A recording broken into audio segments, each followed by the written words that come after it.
There is no mention of the color blue in any language, in ancient history, in any epic, in any story, in any writing, until I would say maybe 1,000 years ago. Okay. And I was like, well, why is that? And so I wasn't the first one to think this either. So the first person I found that thought about this, I mean, I'm sure it was way more people than just this dude, just this British dude, but they do, as they like to do, take credit for it. So for you British people out there who remember anything from class and school or whatever, 4-time Prime Minister of England, William Gladstone, in like the 1850s, before he was Prime Minister, he was reading the Odyssey by Homer. And he noticed something weird. As one does. Just for fun. Yeah. He noticed that Homer describes the ocean as, quote, the wine dark sea. And he was like, why would he describe the ocean as a wine dark? Like wine is purple or, dark red. Filled with blood, maybe? Well, he was like, maybe the Greek people just couldn't see the color blue, like an idiot. And he also kept reading and was like, wait a second, he's describing a lot of things weird. Like he kept describing sheep as being violet. And is Homer like colorblind? Well, that's what he wondered. Like, why is that? I mean, that's what I thought too. Like, oh, Homer must not be able to see like green, blue, or red, green colorblind. And he came to the conclusion that maybe Greeks just couldn't see blue, or they were sort of colorblind, or they never needed to describe it, which that theory falls apart because the sky is blue. Yeah. But then a little later, another linguist, actually, Lazarus Geiger, he started studying this phenomenon too, and he realized... That's a cool name. I know, Lazarus Geiger. It's a hell of a name. He realized, Mr. Lazarus Geiger, he realized that this is the same across all cultures. Nobody had a color for blue in the way that we see it today. There weren't descriptions or word for it in any old sagas the world over. So he also noticed there were no color words for orange or pink either until very recently. And after a bunch of people kept, studying this, they started realizing that the things that were blue, it wasn't because they were colorblind or dumber than us or whatever. It was that they categorized blue as green.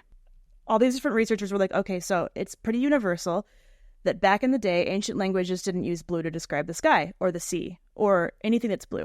They used the color green or something even weirder. And this is where my mind started falling apart. And I was like, I don't know how to understand this. I need to call somebody. And so I called my sister-in-law, Josie. And Josie? Josie. You were Josie staying fame. Josie. Yeah, oh my God, I love it. I stayed so Josie this whole time. And I was like, Josie, she's a linguist. She got a degree in linguistics, as did her sister, Carmen. That's a very convenient family member to have around. You have no idea. She's now our official linguistics expert, I've decided. Of the podcast. All right. Of the podcast. We can shepherd these questions over to her every time. She would love that. She told me that she would love that. Certainly. Anyway, so I'm like, Josie, please explain blue and green to me in linguistics. And she was like, oh, yes, I love that you asked me this. And she knows all of it. And so I'm going to now try to describe the phenomenon of Grue. Here's how it helped me. So Josie was like, if you think about it in categories or terms, is what they call them, color categories. Every language has color categories. For example, English has 11. And you can kind of see them like families almost. Like the color category for green can include sage, olive, forest, etc. And our brain has these helpful buckets to put all those colors in. And to figure out what a color category is, you have to follow that line back and think, well, what is olive? Oh, olive's green. What's green? And if you have no answer to that, that means it's a category. So gotcha. English has 11, and then they're black, white, red, green, yellow, blue, brown, orange, pink, purple, and gray. This is true for most languages, which I looked up, including Persian and Welsh. Oh. Persian's a weird one, though, because they sometimes include silver and gold as color categories.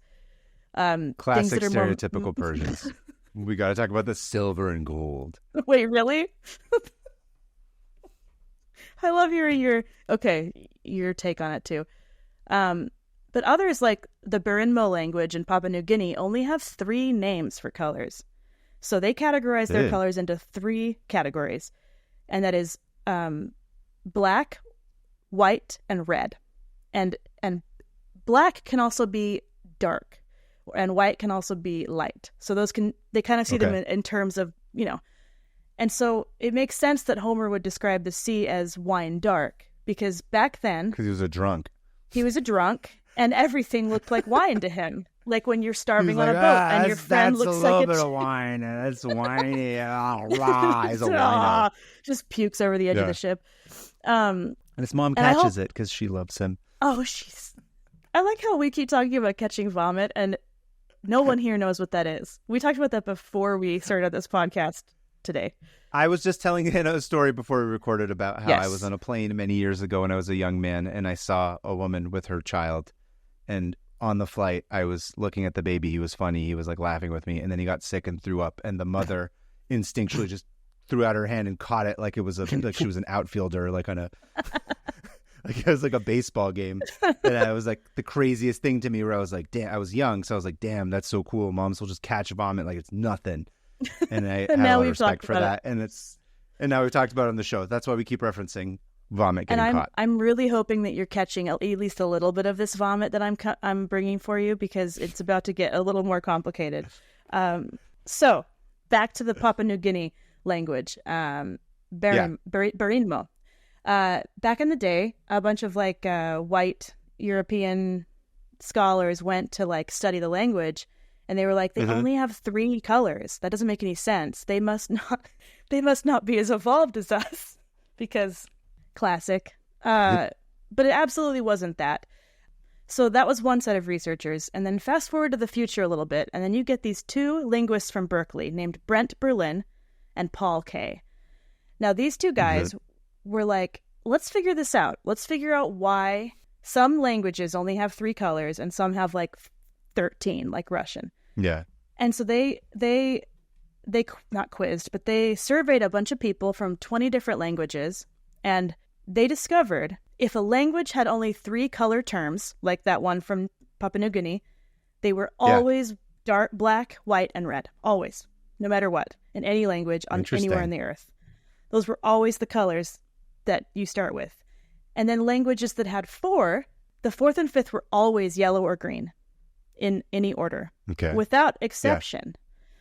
6th was blue.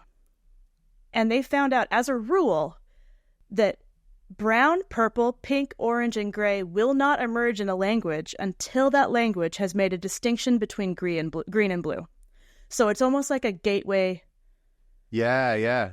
Yeah. So if you look back at old it's like Greek, evolution almost. It's yes, color it is. Identification has a specific evolution in it. It's like it will not. It's interesting that it's a sciencey thing almost, or it's like it will never until these colors are defined. These other colors cannot be defined. Right. It's never as a happened rule. any other way. Nope. That's weird. And they started realizing that a lot of it depended on where they lived or how they led their lives. And I mean, people theorize that language is what kind of guides us in everything, and how we describe things, how we view the world, how we, and so it would make sense. It makes me think too. It's like if red was the first one of the colors, it's like that's blood, right? That's probably the first thing that they're referencing what or they thinking said. of. Yeah. That's exactly what they said. And black and white. And so here's where I was like, Josie, what does black and white mean? How is that? How are those every other color? And she explained that it's not necessarily black and white. It's light and dark. Light and dark. Yeah, I was going to say day and dark. night. Yeah. Dark is blue and purple and green and greens and things like that. And light is more like yellows and stuff like that. The yellows and some greens. Yeah, they're dealing with value basically more than they're dealing with a specific color. Yeah, exactly. And so they see it more as all they needed was just an art school student who could have told them all this crap. Idiots. I think this is why it blew my mind so much, is because I couldn't freshman unlearn. color theory could have told these idiot scientists that's what all that they're doing, dipshits. No, but kind of serious. Listen to artists. We're not totally dumb. Useless. We have information sometimes. Do I follow that color information by feeling alone? Yeah. Can I describe it? No. Yeah. But it doesn't mean I don't know it.